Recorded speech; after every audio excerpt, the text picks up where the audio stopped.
setting policies. Because look at Europe today. With all these radical extremists that are there, they're changing the entire landscape in Europe.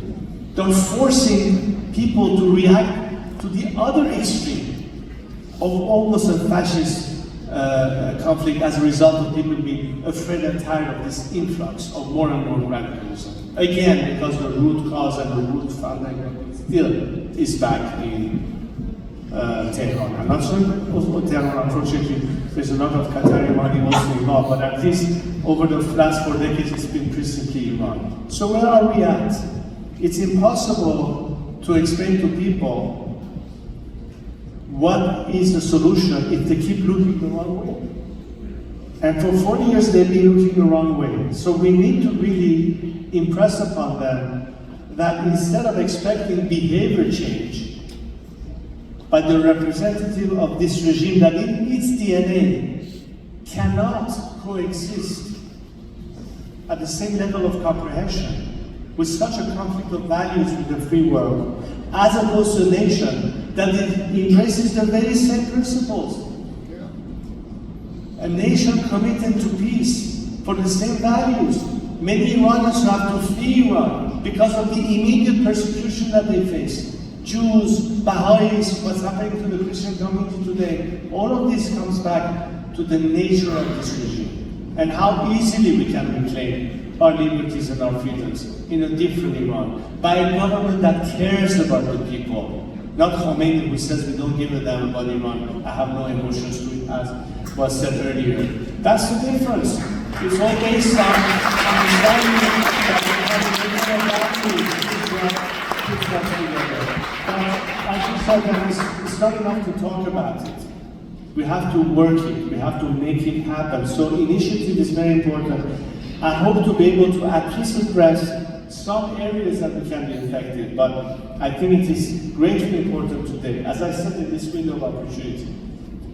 And everyone can play a distinct role in this. Those who can help us from a view of expertise with the Prosperity Project, those who can help us with advocacy and putting more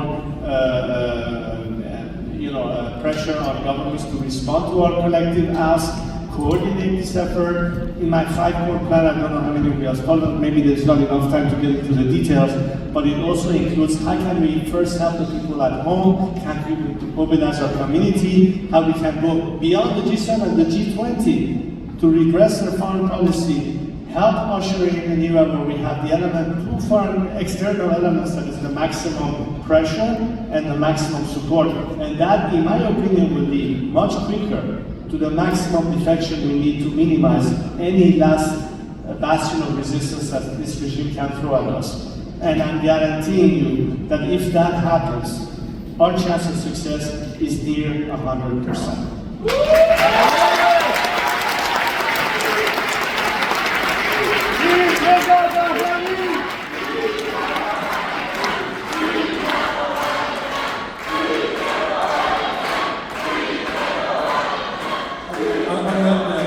On that note, maximum pressure versus maximum support. I've heard you talk about this idea that in order for us to get to that day after the regime, the Iranian people have to go from hope to belief. What do you mean? Yeah, it's very simple. It's one thing to say, we hope for a better world, we hope for a better future. And I tell them, listen, really think about Iran's natural resources and humongous amount of ingenious talent that it has. So we have nothing lacking in terms of human resources and natural resources.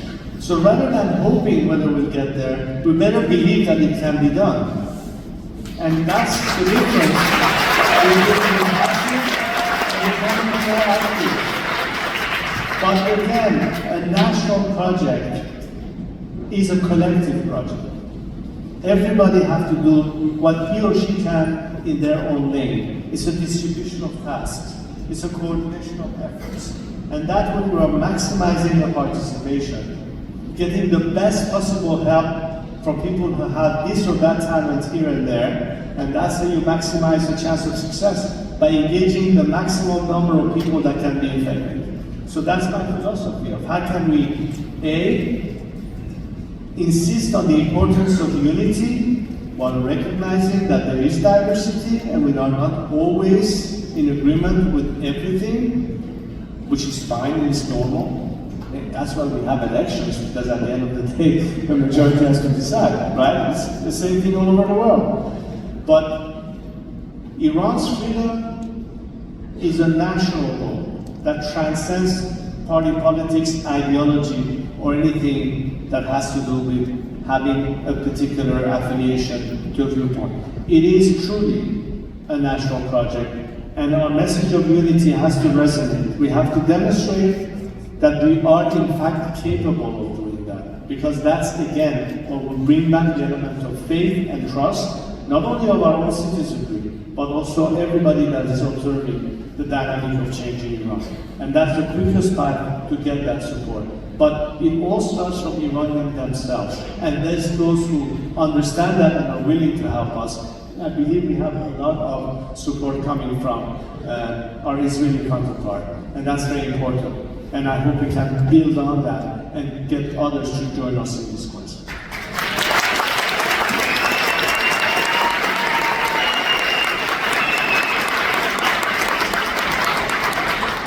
Last question, Your Highness. You mentioned your visit to the Western Wall, your trip to Israel. Not long after your visit, you spoke to a Jewish group in Washington, and you said something very profound, and I just want to echo it here, and I would love to hear your thoughts. You said, there's a temple that needs to be rebuilt. Iran is our temple.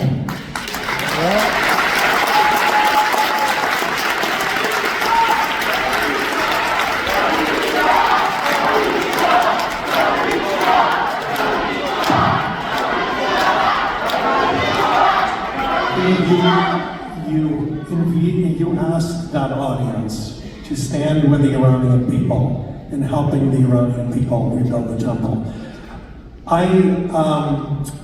There may be members of the Canadian government listening in, watching. There may be people of goodwill all around the world who are wondering what they can do to help Iranians rebuild their temple. What do you think is the best thing that people of goodwill can do to help Iranians? Well, first help us eliminate this regime once and for all. And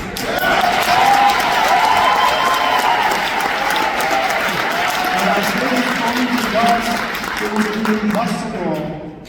Imagine if you have American entrepreneurs or industrialists, Canadian entrepreneurs or industrialists, all the opportunities that after we clean up shop and bring Iran back on all the standards that is expected to be an investable country, one of the last frontiers for this kind of investment that our country needs to rebuild itself and to incentivize the people who are willing to come and help us rebuild Iran. They would love to do this, but not under the current circumstances. So it is inevitable that in order to create those opportunities, which is also good in terms of the economic interest that exists for governments helping us free our country, to provide in return these opportunities, that is good. It's a win-win scenario for us and for you. It will not happen so long as the regime is still there. So the priority to get there sooner, to provide these opportunities, to impact Iranians and change their life and improve their life and put them back on the track of prosperity and progress. And for other countries to benefit from that relationship, we must first get rid of this regime. And that's something that could be very soon, depending on how committed we are. As I said in my speech, we can either expedite the process by helping us now, or delay and prolong this by continuing to expect a change of behavior and cutting a deal with this mafia-like regime that keeps killing people at home and propagating its venomous radical ideology across the world. If by now you haven't figured it out, then frankly, I'm lost for words. But I think they know it. The question is, where is the courage and determination? You know, I often say, and I said this at my last one, in the last century at least, there were two instances that there was a significant change in the world. And a lot of it had to do because in representing the free world. When I'm thinking the first conflict, the Second World War. Could it have happened the way it unfolded without having a strong leadership in Washington and in London between Roosevelt and Churchill? Later on, but could it end to the Soviet Union? Wasn't it because Ronald Reagan and Margaret Thatcher played a critical role in bringing that process to an end? The question we should ask ourselves, beyond what Israelis and Iranians can do, but something beyond our control. Where is that strong leadership that, in my opinion, is lacking? Where is the nerve? Where is the climate? Because we know those who stand on the side of evil, but those who want to stand on the truth, and we say, pick your partners carefully. We are your true partners, not this murderous regime that kills its own citizenry with no mercy. What are you hesitating for? If by now you haven't recognized who are your true partners, then we better convince them even harder. But if they believe that's the case, then it's the time to act. Because the more you prolong it, the more consequences it would have. Look at Europe today. They have problems with immigration, they have problems with energy. A problem easily solved by reversing that process, if things change in the Middle East, stopping that influx of even further refugees, and problems they might have with energy dependence. Iran is sitting on tremendous amount of gas reserves that can easily supply the energy requirement of the West without having to worry about any blackmail attempted by, let's say, Moscow or some other things. I mean, really practical and real when I propose this, but which Iran is going to do that for you? Which Iran can provide that? And also in our own advantage and interest. These are tangible things to talk about. But we cannot achieve that result if decision makers, if policy makers, if government officials don't look past the current status quo and are only fixated on the regime and not beyond. We need to convince them that after 44 years or 46 years, you have given this regime ample chance to come clean. It hasn't, for good reason. So now it's time to reset your foreign policy. While there is still time, before you had to go to the more extreme, less likable solution. And on that, I'd like to stress the importance of, and I hope we can help you with this message as well. Because often we hear that, well, we shall attempt diplomacy. But if diplomacy fails, okay, let's go bomb the hell out of them and strike their military installations or what have you. What happened in between to invest on the Iranian people at your solution? What happened on giving the Iranian people a chance to bring about that change? So you don't have to then resort to have to strike Iran.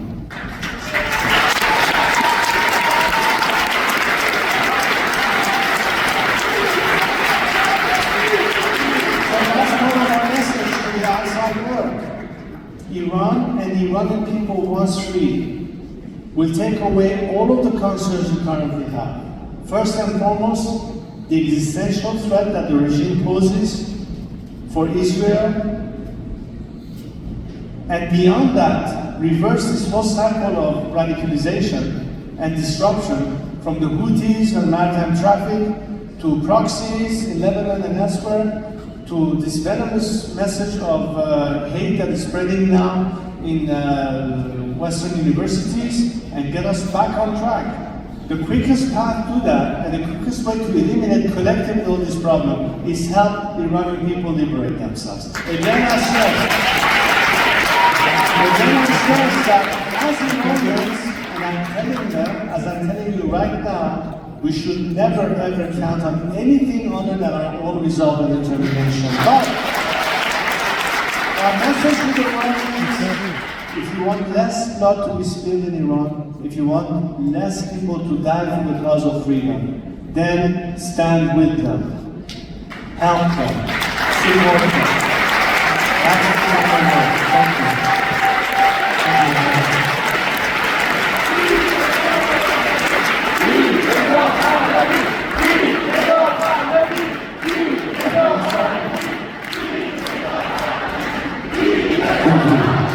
Thank you all for coming. Thank you, fellas. Everyone in the room, guys, viewers of our meetings together, thank you everybody. Thank you to the crowd, please. Reza Pahlavi!